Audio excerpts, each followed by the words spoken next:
Hi guys, welcome to I dream media. Sugar అనేది ప్రతి ఒక్కరిలో కామన్గా చూస్తుండం. కాకపోతే నిద్ర తక్కువైనా కానీ షుగర్ వచ్చే ప్రమాదం ఉంటుందా? మరి నిద్ర తక్కువ అయితే మనకు వచ్చే సమస్యలు ఏంటి?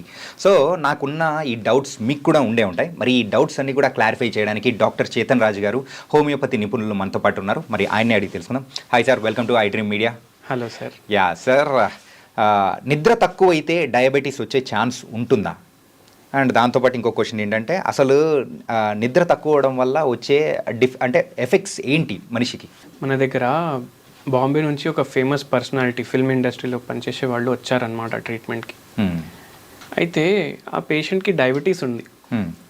అండ్ నేను అడిగాను, లైఫ్ స్టైల్ గురించి కూడా అడిగాను. అండ్ అన్నీ మనం సిమ్టమ్స్ అడుగుతాం కదా జనరల్.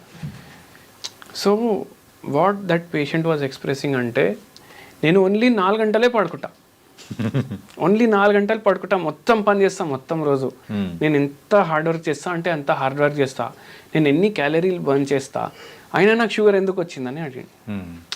అంటే ఇది ఒక ఎగ్జాంపుల్. కానీ మన సొసైటీలో ఎటువంటి నోషన్ ఉందంటే, మనం ఎంత హార్డ్ వర్క్ చేస్తున్నాం, అరే వాడు ఓన్లీ 5 గంటలే పడుకుంటుండు, మొత్తం రోజు పని చేస్తుండు, మనం ఎగ్జాంపుల్ ఇస్తాం వాడిని వేరే వాళ్ళకి. కానీ ఏమైపోతుందంటే, ఇప్పుడు మన బాడీ పని చేసినా చేయకున్నా మనకు రెస్ట్ ఉండాలి బాడీకి. ఎందుకంటే బాడీ లోపల నుంచి అయితే కంటిన్యూస్లీ పని చేస్తూనే ఉంది కదా. సో మనము ఒకవేళ సరిగా పడుకోకపోతే మనకు నెంబర్ ఆఫ్ డిసీజెస్ వస్తాయి దాంతో. ఇప్పుడు ఫర్ ఎగ్జాంపుల్, ఇప్పుడు పేషెంట్కి డయాబెటీస్ లేదనుకోండి, ఇది ఒక స్టడీ కూడా అయింది. అంటే ఒక స్టాటిస్టికల్ డేటా ప్రకారం ఇంతమందిని తీసుకున్నారు, సగం మందికి మంచిగా పడుకోబెట్టారు, వాళ్ళందరూ నాన్ డయాబెటిక్. ఓకే. అండ్ సగం మందికి ఏమో ఓన్లీ 4 గంటలు పడుకోబెట్టారు. నెక్స్ట్ డే వీళ్ళ గ్లూకోజ్ లెవెల్స్ చెక్ చేసిండ్రు వాళ్ళు. అయితే ఎవరైతే మంచిగా పడుకున్నారు కదా, వాళ్ళకి విదిన్ నార్మల్ లిమిట్స్ ఉన్నాయి.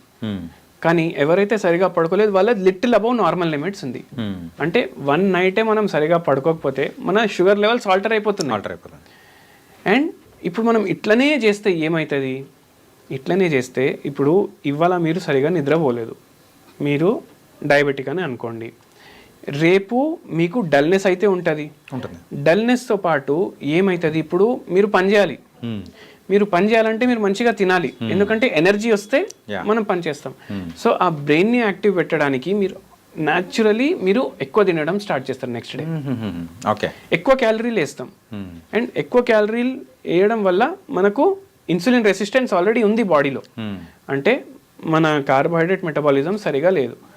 అండ్ ఎక్కువ మనకు ఎనర్జీ కావాలి, అందుకే మనం ఎక్కువ తినేస్తాం, టాబ్లెట్లు తీసుకుంటాం. సో కొద్దిగా మనకు ఒక బూస్టప్ వస్తుంది. ఓకే. ఇది నార్మల్ పీపుల్ కూడా చేస్తారు, డయాబెటిక్స్ కూడా చేస్తారు. కానీ ఇప్పుడు ఏమైపోతుంది అంటే, ఇది ఒక సైకిల్ లాగా అయిపోతుంది. ఇది ఒక సైకిల్ లాగా అయిపోయి పడుకోకపోవడం, ఎక్కువ క్యాలరీలు వేసుకోవడం, వెయిట్ పెరగడం, డయాబెటీస్ ఇంకా వర్సన్ అవ్వడం విత్ టైం. సో అట్లా అయ్యి వేరే వేరే కాంప్లికేషన్లు స్టార్ట్ అయిపోతాయి. మన కిడ్నీలు ఎఫెక్ట్ అవ్వడం. ఎందుకంటే మనం సరిగా పడుకోకపోతే మనం బాడీలో ఇన్ఫ్లమేషన్ అవుతుంది over a period of time. Oxidative stress అనేసి ఒక కండిషన్ ఉంటుంది, అది పెరిగిపోతుంది. అండ్ మనకు షుగరే కాదు, మన వేరే వేరే ఆర్గన్స్ ఎఫెక్ట్ అవుతాయి. ఓకే. అండ్ అట్లా షుగర్ ఇంకా వర్స్ అవ్వడం స్టార్ట్ అవుతుంది. కొందరికి విదౌట్ ప్రాపర్ నిద్ర, ఓన్లీ ఇట్లా పని చేసి ఎక్కువ స్ట్రెస్ ఇచ్చి బాడీకి ఏమవుతుంది, వాళ్ళకు డయాబెటిక్ ఫుడ్ స్టార్ట్ అవుతుంది. కొందరికి కిడ్నీలు ఎఫెక్ట్ అవుతాయి, డయాబెటిక్ నెఫ్రోపతి వస్తుంది. కొందరికి నరాల ప్రాబ్లమ్స్ వచ్చేస్తాయి, నరాలు డ్యామేజ్ అవుతాయి కొందరికి. సో ఇట్లా కాంప్లికేషన్స్ ఆఫ్ డయాబెటీస్ అంటే ఏంది? ఇవన్నీ కాంప్లికేషన్స్ కదా. ఇప్పుడు ఇవి కాంప్లికేషన్స్ అవ్వకుండా ఉండాలి అంటే, ఇప్పుడు డయాబెటీస్ని మనం కరెక్ట్గా మేనేజ్ చేసుకుంటే అసలు అది వ్యాధే కాదు అంట నేను.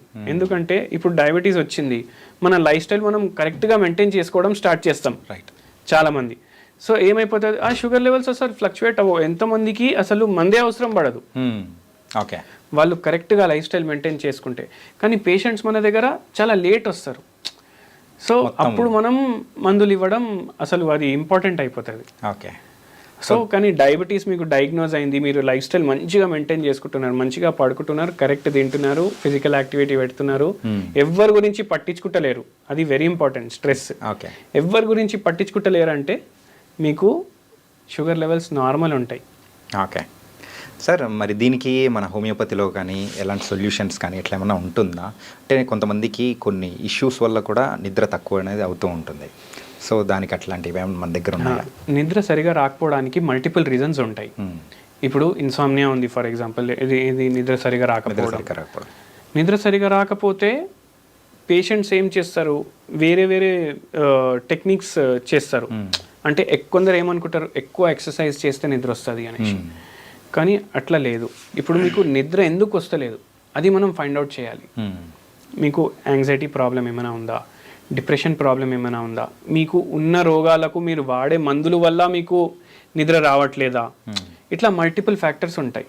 ప్లస్ ఇంకోటి ఇంపార్టెంట్ ఏంటంటే సాటర్డే రాగానే ఇప్పుడు చూడండి, ఇప్పుడు నెట్ఫ్లిక్స్ ఉంది కదా, దానికి బిగ్గెస్ట్ కాంపిటీటర్ ఏంది? ఏ యాప్ మీ ప్రకారం యాప్ కానీ ఏదైనా వేరే దిస్ థింగ్? అమెజాన్. మీరు అంటారు, నేను నిద్ర అంట. మనిషి నిద్ర పోకపోతే నెట్ఫ్లిక్స్కి ప్రాఫిట్, ఎందుకంటే బింజ్ వాచింగ్ చేస్తున్నారు యంగ్స్టర్స్. రైట్. సో ఆ బింజ్ వాచింగ్ మనం ఫ్రైడే చేస్తాం, సాటర్డే చేస్తాం, సండే చేయం, ఎందుకంటే మండే ఆఫీస్కి పోవాలి. కానీ ఈ ఫ్రైడే సాటర్డే మనం అస్సలు పడుకోవట్లేదు సరిగా. దానివల్ల కూడా మనకు over a period of time insomnia అనేది స్టార్ట్ అవుతుంది. ఓకే. సో నిద్ర మనం సరిగా పోవాలంటే మనము first of all mind peaceful ఉండాలి. ఓకే. అండ్ నిద్ర ఉంది, మన లైఫ్ స్టైల్ మంచిగా ఉంది అంటే మనకు రోగాలు రావు. Okay, nice sir. మొత్తం మీద అయితే సో నిద్ర లేకపోవడం వల్ల మరి వచ్చే ప్రాబ్లమ్స్ ఏంటో కూడా చాలా చక్కగా వివరించారు. అంటే దానికి సొల్యూషన్స్ కూడా పర్ఫెక్ట్గా ఇచ్చారు. సో ఈ డిజిటల్ వరల్డ్లో సో ఫోన్ యూసేజ్ కానీ ఇవన్నీ తగ్గించుకున్నారంటే సో ఖచ్చితంగా మంచి హ్యాపీ స్లీప్ అనేది వస్తుంది. Thank you sir. Thank you sir. So guys, మొత్తం మీద అయితే ఈ పోటీ ప్రపంచంలో మనం ఎంతసేపు కష్టపడుతున్నాం అనేది కాదు, మెయిన్గా ఏంటంటే మన బాడీకి కూడా తగినంత రెస్ట్ అనేది ఇచ్చారు అంటే సో మనం వ్యాధుల పట్ల, డయాబెటీస్ కానీ ఇలా వేరు వేరు రోగాల పట్ల మనం వెళ్లకుండా మనం ఇంకా చాలా హెల్తీగా ఉండొచ్చు అని చెప్పేసి డాక్టర్ చేతన్ రాజు గారు చాలా చక్కగా వివరించారు. సో మరో ప్రోగ్రామ్తో మళ్ళీ కలుద్దాం. అంతవరకు take care. This is your Chanakya. See you.